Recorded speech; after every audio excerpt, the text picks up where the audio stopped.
Berpirsen Amerika u Britaniya li derhek çalakiyên kavilkaranê rejîma Îranê danûstandin kirin.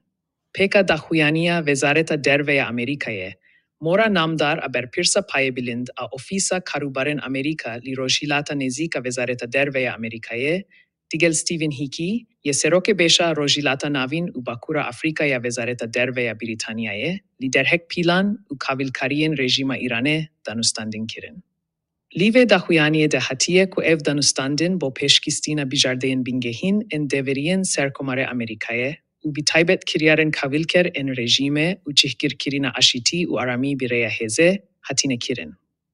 Jî aliyê din ve Yusî Cohn ê serokê pêştir ê Musadê ragihand ku pêka ceribandinên demdirêjevî li derhek rejîma Îranê li ser vê baverê ye ku guherîna rejîmê hevceyîk giring heye û ev hevcehiya giring bi tenê bi kazanca cîhanê nîne. Belku bi kazanca xelkê Îranê ye, jî ku li nav Îranê de daxwaza guherîna vê rejîmê dikin.